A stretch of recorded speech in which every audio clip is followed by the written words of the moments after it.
information be a what tibia no mesra hwe when this information na twam na tie dia me beka because information am dey ba no official position asante Kotoko PRO e ka say PRO public relation officer, the official stance of Asante Kotoko and all the other two about these 3 players omo future with the club. Uko YouTuber in foot throw and a minuanom bi too good depending and ade eche why say and ade eche obetina but club need the official stance aba hana obenya no so join the reaction 0247 107260 me no ka say ya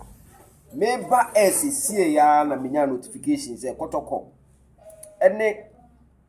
team bi your friend future stars also nkomo bo MTN FA Cup echina oma postpone e da ban oma postpone akose me di nyina no ebebro echina MTN FA Cup ne beba so na one say echina no ye bebo outstanding na ye bebo no enu nti oma postpone ye match no so enti ye no ya outstanding na akema ye ne basakefo na ebo no enu nti a ye MTN FA Cup na round of 64 what say ye future start for bon ya postpone e kobronya busumi enu so na me chono enti ni nyina no makabo ma me di Asia wa ha e kina players 4 na Kotoko official position the PRO no e dey abetu dwa no me dey update ne bro Peter Amidu akwa ena Joseph Ablo champion defender Samba Onel ena Kamara. These 4 players Kotoko have arranged a meeting with them after some players need to say they are going to extend on certain lines. Details ni nyina no me di Asia wa ha we no enye bosiribuka enye Kotoko 1 enye has 1 enye ntiatiamu enye dedeyo eye matured and understanding high ntiasie fie so but echina MTN FA Cup no round of 62 the be shase meanwhile echina Kotoko ne Samates na ebontie game ni postpone Inter Allies any Accra Lions na ebebo na Dreams FC ene Sempefe FC e dey ataso Okwawu United ene Port City FC ene bebo ene Home Stars ene Golden Warriors ene bebo Golden Warriors ono na Kotoko ne ball last year Kotoko eje free in seminar final of MTN FA Cup Wafa ene Kosim United ena FC Ashanti Gold 04 hey Ghana team bi peso ya no fast gold din no nti was here friend no FC Ashanti Gold 04 ona me team the Chrome team Benab FC ena ebebe yere so Nations FC enso ene Ebony ene bebo Nations FC ene Ebony ne bebo ni nyina no eye 26 otumfo nyankopon ya adoma echina 11 wise ene FC Samates ene bebo ena Mediama ene Secondary Rose Park ene bebo ena Bolga Soccer Masters ene Yape FC ene bebo afi etwaso a TFS Potential last year omo Kotoko boy on the road to the final Kotoko shi omo Real Tamale United ene bebo ena Techiman Liberty Youth on Insuatre FC ene bebo say Insuatre team bi ene Insuatre FC yembo prize on beba na omo so qualify Aduana FC ene Bechem United we dey ya pair omo too early but because of regional balance say ye be ya teams no enter bon kwachi eno tia UCC Youngsters ene Swedro All Blacks ene de be yam so ena Karela United ene team and friend Wa Power SC you can say SC near Sporting Club ena FC near Football Club it we mo say omo ye SC ba we kom no mu ni Sporting Club Ghana de ye ya na edidi ato ye ho so unya SC wo so ye SC no awoso wunya basketball team awoso wunya tennis team awoso wunya netball team awoso wunya banso Ghana won say team this real say friend SC enso wo ye football club nko aha enti ase fie enu tira me chiri mu enti Wa Power SC fo no mo hweye mo team no enye SC but Ghana obi atibi fa din bia ato no ho so sa wotie Ghana radio arebe ho obi tibi bete o say Dr. Hwanhwani enso onye doctor ubuta ne say doctor no kra no ase chese a untimi mfa mount was say Dr. Hwani Adimu yeti kroma na Dr. UN beye award since ntwofo akuku damfo wo se omu read sua ade nyina no ye the award ne be show mani Ghana form parking kan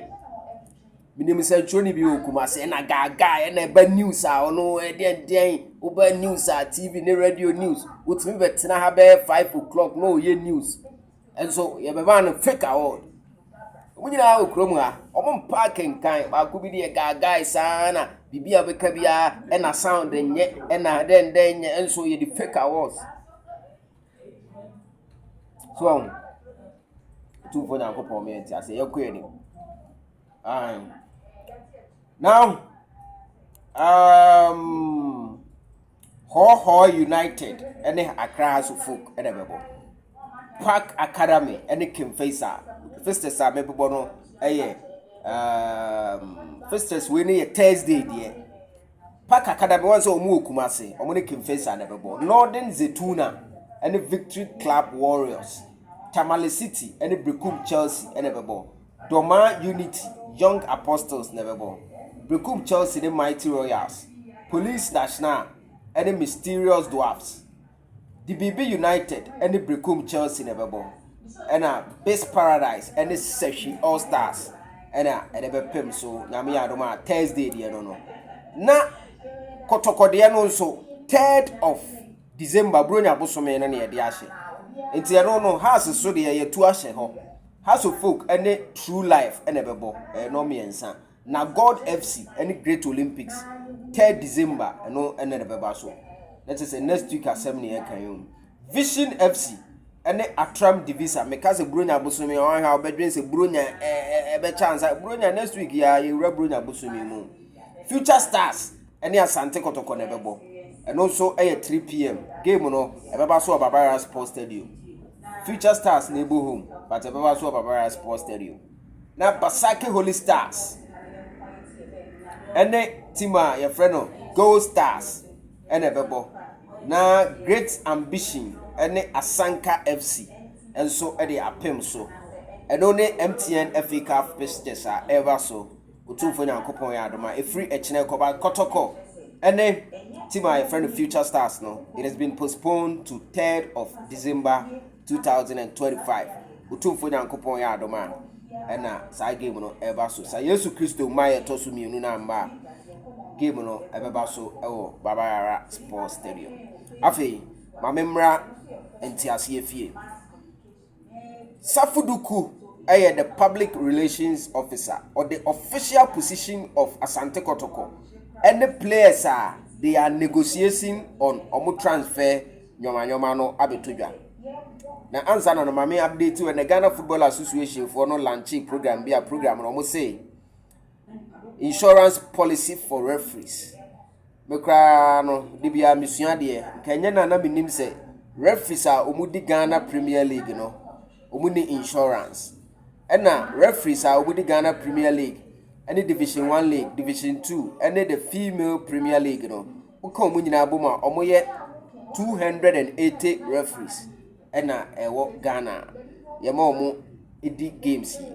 na sa no omuni insurance na Ghana Football Association no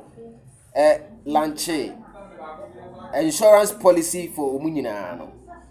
enti de ewo ho eno no Sarfo Duku say adano na Kotoko ene Samates boy no player a friend Morifil Donzu eba ne ho abufuom roka chance suwo hu nipa egu stadium ha enso Kotoko obo game a na nipa ni titem enso ye pon a no mo complain sa ze ne ye ball ne nye Donzu say or say sa ye bobo Babara Sports Stadium a opiso ohu nipa okohu no Samates no ba ma menchire wade bi sa de no me kai the other time ni edi hu achi ne e wo reaction no so sa Samates for Century Park ne ba bia ni Go Stars mo park no eye park o enti sa park no sa wo bobo na unya nipa 5000 kra na stadium ho che enti si ye twa ba TV so obeka se stadium na yema enso baba yara no Efa 40,000. 40,000 na efa no. Sa nipa 7,000 kra ba 7,000 doors chain in Century Park nipa 5,000. Na mo no enam say baba yara no ye wide no. Nipa 7,000 betena ho a ubon say stance no emu deda ho. It doesn't mean say nipa ekohwe in Century Park ball no e doors chain baba yara de no. Utumfo nyankopon e ma enti ase. Sase mu last me cheche mo reaction no so na mo say ampa ye o kan ye no kre. Eye the same, eye the truth. Nipa okọ baba yara omo VIP ono nko ano. Sometimes omo nko adorso che venue bi ye can stance ni nyina abom. Na emom no baba yara na nam say stadium na ye no titi stadium dey ya ewia obekọ na nipa ne titim. O kan omo nyina na aya na omo dorso in actual sense. A chain sa park na ye bobo abunse nipa no sa 2,000 pa no ma betena ho nyina na ho ayema but baba ya no so 40,000 inti ta nipa 10,000 kra na ehwe a wo hwe ball na utu ani to stands no ma hu so titem enye ma because it's not easy to fill a 40,000 capacity stadium with Nancy boy a ekosui so inti donzo complain o ye no donzo mo no na be kire wado donzo so re mecho no mo na be kire wado se ye kan sensu so wado na be kire o de obedi eti nyankopon me yenti ase e wo ho Sarfo Duku say Asante Kotoko as a club so far players no 4 and omo contracts are expected to end at the end of the 2026 season, namely Peter Amiduakwa, Henry Ansu, Joseph Ablo, and Samba Unel. These 4 players, the club have resolved to ensure that even if they will be leaving Asante Kotoko should get something. So the club and the players have had a gentleman agreement that even if they will leave, they are going to ensure say Kotoko benya bibi. Eye nipa anum kaseni o, but nipa adwimu de itirenye bofre. This is the words of Sarfo Duku. Then Sarfo Duku sa confirm adi because when we met these players, most of them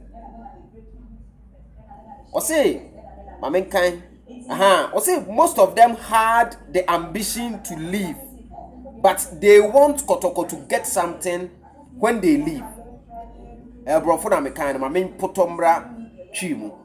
Players no omushi omo contract na ebe wiero. They had ambition to leave for greener pastures. Na emomu no omusi omo kono omo sapese omo be kono nanka Kotoko enya bibi from them. That's the honest admission Sarfo Duku enti say no, it has opened a door for negotiation. Say it's either you extend your contract with us so that if the club opese or no adwuma ne ba ni akache club ne say ye ne player no contract onye free enti maye bibi ni enso ye mfa mpodwe na ye nje mu mawo eno ano no so say no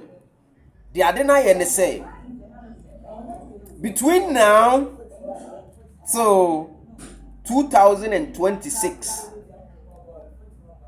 June July no is either Kotoko will sell them options na me amount is either Kotoko will sell them before their contract ends based on agreement akoso. Is either Asante Kotoko will sell them before their 2026 June contract ends. And now say option 2, they will deliberately extend their contract for Kotoko to get something at any given time. Will be a free club de biano. At any given time be a free club de biano. If the extension is signed and on no timeline beyond that, so se season ye bo wie kura na omo be kwa Kotoko benya bibi because they have committed to an extension. Therefore, club Corona Openo no Oba,